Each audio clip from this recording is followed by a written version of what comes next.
Hey everyone, and welcome to the uncle who works for Nintendo. And um, like it says, the game makes extensive use of sound. Play with headphones for the best experience. Occasionally, it take control of your browser. It is not optimized for mobile. For content and trigger warnings, click here. Well, we don't need no fucking trigger warnings, but this is a game that someone told me to play on Twitter, and I've seen a little bit of it in the video that Markiplier did, and it's pretty cool. It's kind of a text adventure. So, we are 11 years old. What is my best friend's name? My best friend's name is gonna be Michael. Michael's gonna be my best friend. And Michael is a douchebag. Your best friend Michael has invited you to a sleepover at his house this weekend. You've been friends since first grade, so asking your mom is basically only a formality. Well, yeah, sure. On Friday night, you're home for only a few hours, long enough to pack, get in a fight with your younger sister, pack some more, and watch some TV. At 6 sharp, you're standing on the sidewalk outside Michael's house while your mom idles in her car nearby. She leans out the window to you. "You behave yourself, okay?" she says, as always. "I'll be at work, but if anything happens, you call me." Okay, Mom. "I'll pick you up tomorrow at 3, she says, again, as usual. But then she pauses, looking up at the sky, which has been overcast throughout the day. "If you play outside, be careful. It's gonna rain." So, you know what? We're gonna kiss Mom goodbye because we're a good son. After you part, your mom drives down the street, disappearing around the corner. You turn back to Michael's house. The lights inside are glowing warmly. You can see Michael waving at you from his bedroom on the second floor. Head inside. It's 6 p.m. and thunder is going all around us. Michael's mom meets you just inside. "Hello," she says. "Dinner will be ready in just a few minutes, but you can drop off your stuff in the den. You and Michael are camping out there tonight." Cool. You drop your sleeping and overnight bags in the corner of the den and then pause to take a look around. Behind the couch, a grandfather clock is ticking softly. Through a set of patio doors on the far side of the room, you can see the sky is just as gray as it was when your mom left. Framed pictures line the walls, and over the dark fireplace hangs a monstrous pair of antlers from a buck that Michael's dad shot years ago. Michael's dad shot years ago. And of course, there is the big screen TV. Sometimes it makes you uncomfortable how much nicer Michael's house is than yours. Anyway, you drop your sleeping bags. Okay, we already read this. We're here now. Michael entered the room while you weren't paying attention, and he now stands in the doorway, smiling expectantly. "Are you ready for dinner?" he asks. "Sure." Dinner passes quickly. Tonight's meal is spaghetti and meatballs, one of Michael's favorite meals, as his mother points out while piling a helping on your plate. Michael's father cracks a beer and jovially interrogates you about how much trouble you and Michael are getting into at school. I can click on cracks a beer? Okay. Wait, that wasn't a beer at all. That's a glass of lemonade. Oh? Why would you even think that it was a beer? Michael's father doesn't drink alcohol. You're quite certain of that fact now that you've remembered it. Well, whatever. Ooh, that's weird. Like, we saw that it was a beer, and then when we looked at it closer, we saw that it was a glass of lemonade. So that's interesting. Now it says Michael's father sips a lemonade. Yeah, okay, that's much better, right? Dessert is heaping bowls of ice cream and drizzled in chocolate sauce. Ooh, chocolate sauce. You can't even finish yours. The grandfather clock in the den chimes. Wow. "You go along now," says Michael's mom, smiling from her side of the table. "We'll clean up in here." Let's go get the TV ready, says Michael. The two of you leave the dining room and head upstairs. Ooh, okay. So the game is called The Uncle That Works for Nintendo. Like, everyone had like that one friend that always had the newest things. He always had the newest games, the newest Game Boy. He was the first to have an Xbox One, stuff like that. And there are kids that say like, oh yeah, I have an uncle that works at Nintendo, and everyone else like, yeah, sure dude, sure. Or people that use like a game genie, like they use something to hack their games, for example in Pokemon to get a Mew or stuff like that, and then they'd claim that their uncle at Nintendo gave them the Mew, stuff like that. So I think that's what this game is about. Somehow. So, but I think it's sort of a horror game. Just looking at this. So, Michael's room is immense. You stay in the den because the TV is larger there, but there's a sizable one here, flush with the wall opposite of the full-size bed. We'll take the 64 down first, says Michael, heading towards his TV and opening the entertainment center cabinet. It's his prerogative, of course. He gets to choose what you play first, usually. Well, yeah, I mean, if you're visiting someone, they usually get to pick the first game, right? Sure, and they get to play as player one, always.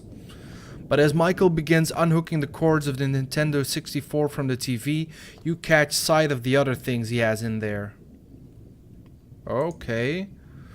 Ooh, all the major stuff. An old Super Nintendo, a PlayStation, a Dreamcast, but some other things too. Things you don't really recognize.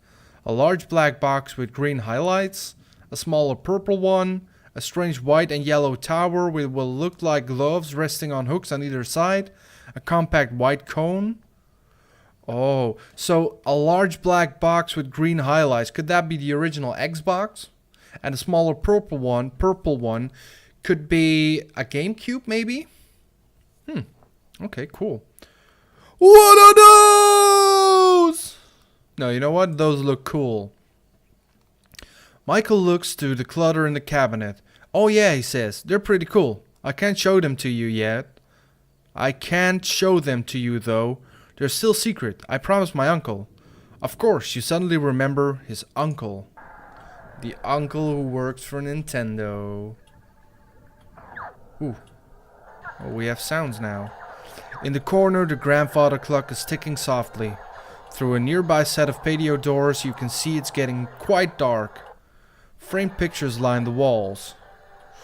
You know what? Let's check the grandfather clock. Oh, okay, it's 7. Okay, so that way we can see what time it is. Framed pictures. You walk around the perimeter of the den, inspecting the pictures idly.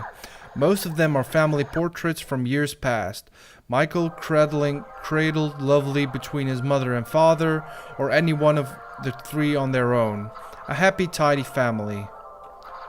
Look for pictures of Michael's uncle, sure. You don't find any, not one. The only pictures here are of Michael and his parents. You don't know why that makes you uneasy. Well, I don't have any pictures of my uncles and aunts and everything in my house. Just my, my closest relatives. Time passes. Ooh, so now it's, 7:30, okay. Okay, so Michael is parked in front of the large TV, playing something on his Nintendo 64. Talk to Michael, watch Michael play, go to the bathroom, go to the kitchen, think about Michael's uncle. Okay, let's do that. Oh! Are you kidding me? I just said that. It began with Mew. You didn't believe him at first when Michael came to school one day and told you he had finally caught Mew. Prove it, you said. So he pulled out his Game Boy and showed you. There it was, Mew, the 151st Pokemon, available only to players at promotional events, somehow unlocked on Michael's game. It's really strong, he said. It KOs every enemy in one hit. Yeah, I'm pretty sure that he just hacked his Game Boy, right? He's not... Well, he did have those weird consoles in his TV cabinet, so... Michael demonstrates this claim at recess when you and some other friends link Game Boys to do battle. You were the first one down. No one else got in a single hit on Michael's Mew.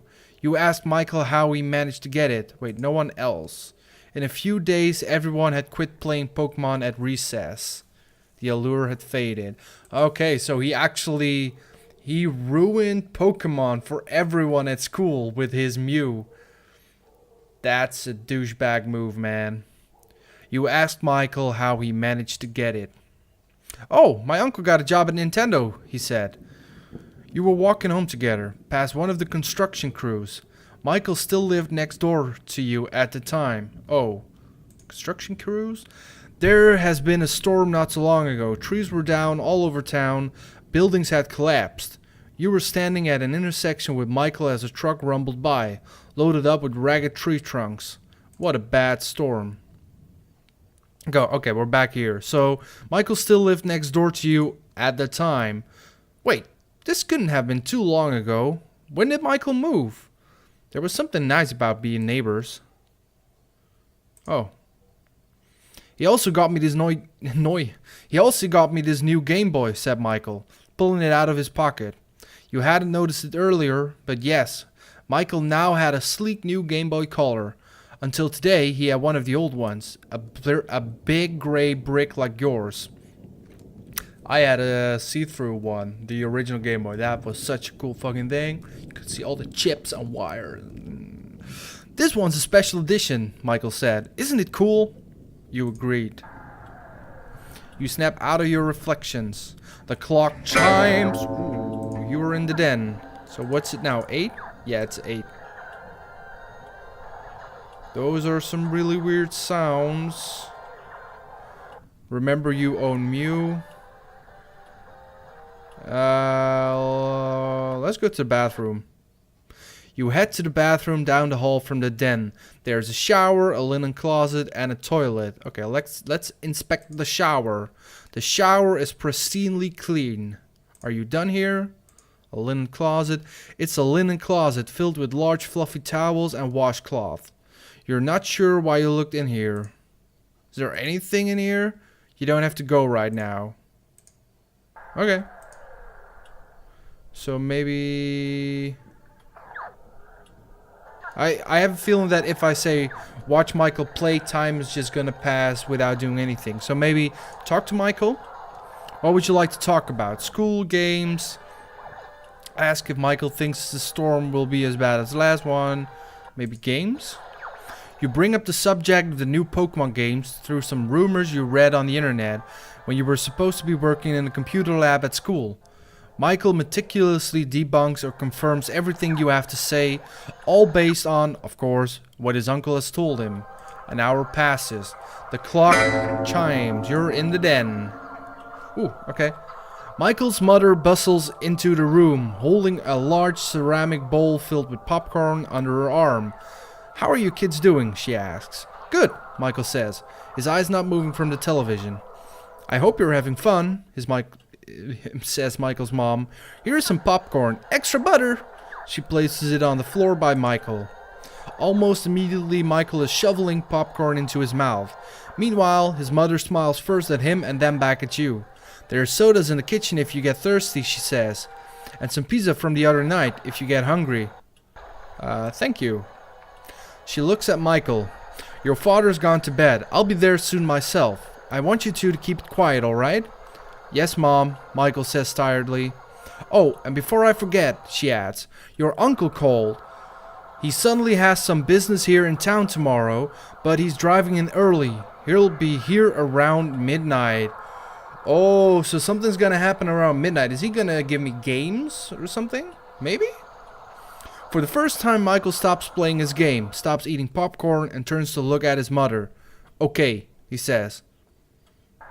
That's kind of a weird response to his awesome uncle that gives him free games and everything.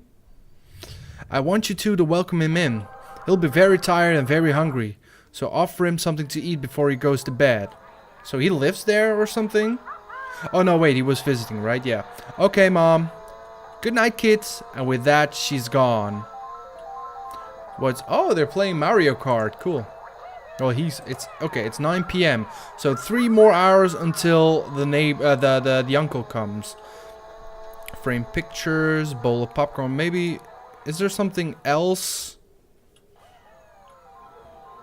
Nah, that's the same. Ooh, bowl of popcorn. It's buttery and delicious. Ask about the visits. No, I want to grab something to eat because I'm pretty hungry, actually. Passing through the empty dinner room, you enter the kitchen, which is also deserted right now. Fridge. There are a few things here. Soda, cold pizza, milk, a water pitcher. A water pitcher? You grab your snack. That's a snack. Okay, cool. Head back to the den. We've done all this, right? Maybe ask about the visit. Your uncle stays with you when he visits, or so why is your uncle coming? Well, the mom already said that. He had some business or something, so... Okay. Yeah, says Michael nonchalantly. He lives pretty far away, so he just drops by. Isn't that a little weird? Why is that weird? Michael gives you a look you don't like very much. How would you know, he asks. You don't even have an uncle. I guess so. Wait, that's basically the same as the other option. Okay. Maybe... Wait, what's the time right now? It's 9:30. Okay. Maybe remember that I own Mew? You got your own Mew eventually. Another friend had a Game Shark, which you borrowed one day. See? Okay, well, you spent that entire night unlocking every Pokemon you couldn't obtain in your copy of the game or hadn't yet traded for, including Mew. It didn't one-hit KO most enemies, it was incredibly weak, and you shamefully cheated the game further to make it strong enough. It even looked different than Michael's. Oh? Your Mew was small, even cute, standing there with its round, cheerful eyes. But when Michael's had wiped out everyone at school, it had looked completely different. Compact, snarling, and fierce. Wow, okay. You asked him why. What? He said. That had been here in the den. Oh, that thing? You know what? Michael had moved by then. But how long was that after the first storm? After he got Mew? You can't remember. It had been a while since anyone talked about Pokemon. Well, my uncle got me a special edition Mew first of all, he said, smirking a little, but not looking away from the PlayStation game he was playing. That's why mine looked different. Second of all, mine can one-hit KO because it's the real Mew. Sorry for the light and everything, but I can't really do anything about it. You asked what he meant by that. Just what I said, Michael replied. You cheated and got a fake Mew. So of course there'd be problems, glitches and junk. Now that's bullshit, right? Because I think if you get a Pokemon using a Game Shark, then it should be just the same as when you get it in an event or something like that. I think. Let's try and sit up a little bit. I can sit like this. You felt your cheeks redden. But not me, Michael said again. I got the real Mew, and only me. My brother was so jealous.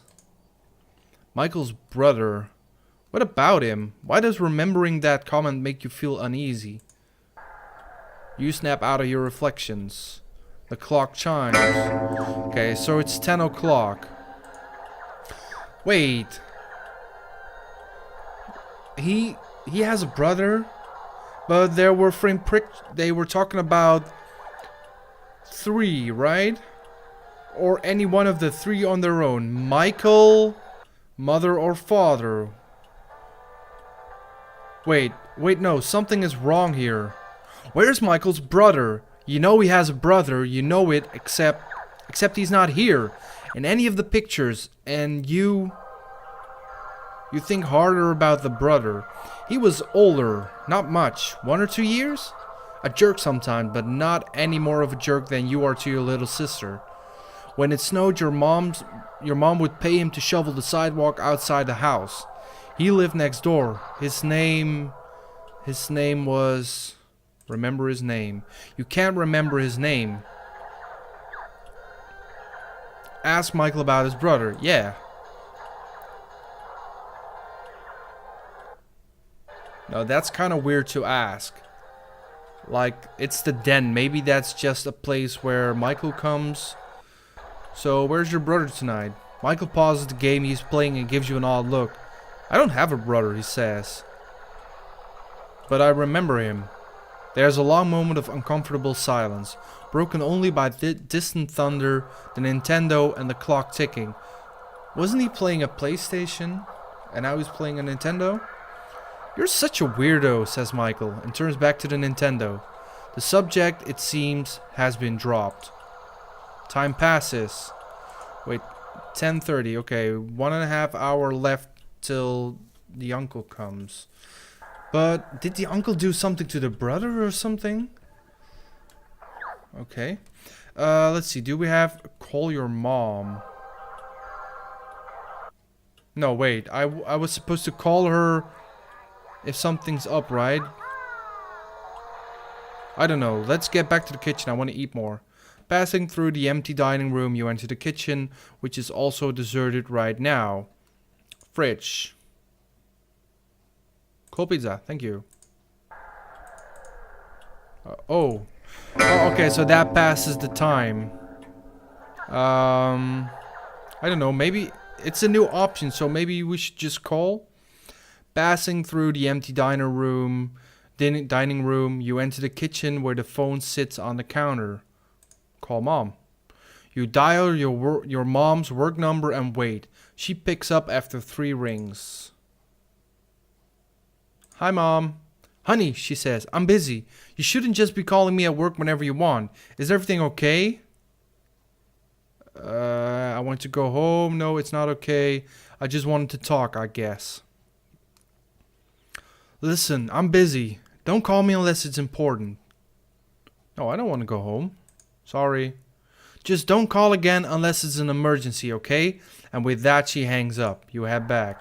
So, I can have my mom come and pick me up, but what's that gonna do? Like, is that just gonna end the game?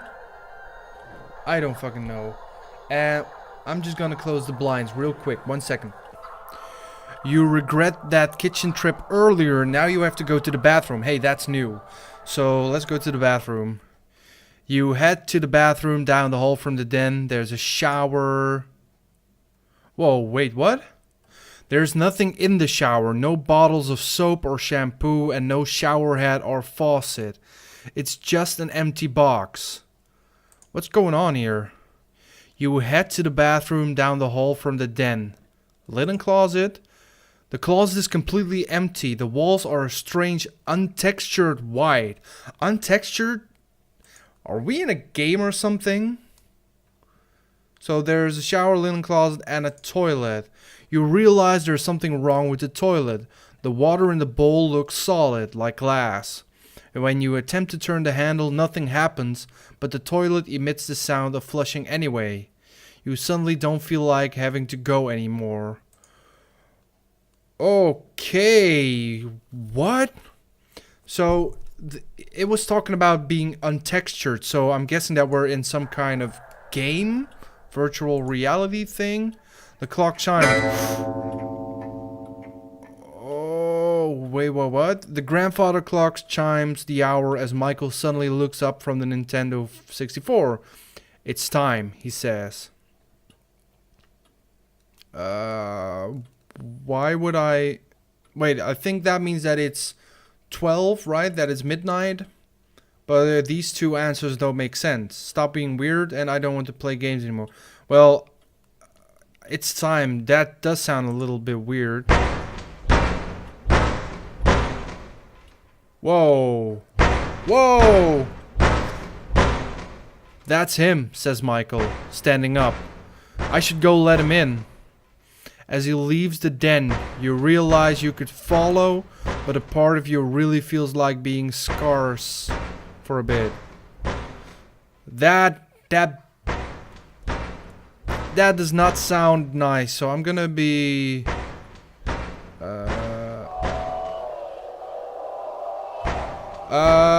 let's go to the kitchen because the bathroom had nothing. This passage does not exist. Kitchen. Okay. Bathroom then. You run down the hall to the bathroom and lock the door behind you.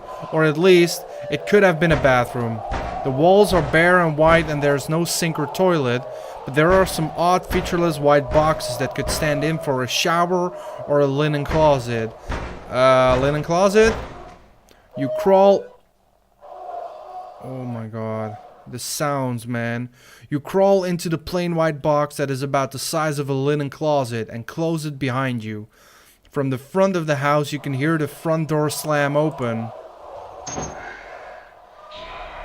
After that you don't hear anything except... child.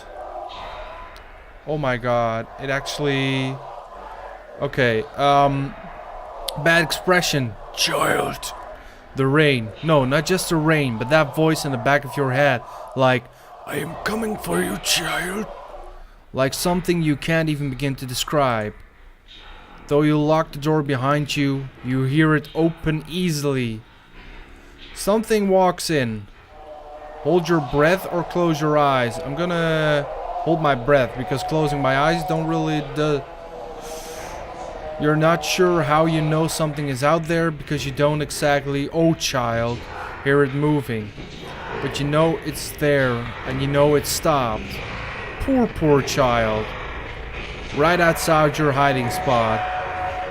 It opens the door even though you immediately realize it doesn't have any hands. Oh child, I am oh so hungry, child. You cannot run, child. Hello, child. No more worries, child. Hello, child. Cease. I have friends for you, child.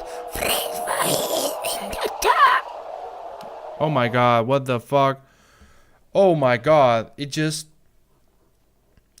got... Okay, I think this is... endings. Run. Oh, there are multiple endings. Wow. That was pretty fucking cool. I have to admit, that was pretty fucking cool. Whoa. Okay, so I could do all this again, but I'm not gonna go through all the endings. And so wow. Okay, so the uncle is like a monster or something. Okay. I might come back to this in a different episode and try and get all the endings to see what the fuck the uncle is. Like, is it like Slenderman or something? That's the kind of vibe that I'm getting from this. But this is a really cool concept. And mad props to Michael Lutz. Hey, Michael. And Kimberly Parker who did this. And Leon Arnott and Tori Hoke for other stuff. So cool, really cool game. And if you want to play this, search for The Uncle Who Works for Nintendo. The original website that I found didn't work, so maybe it's overloaded or something, but I did find some other links on Google and one of them worked. So thank you guys so much for watching. I hope you liked watching this.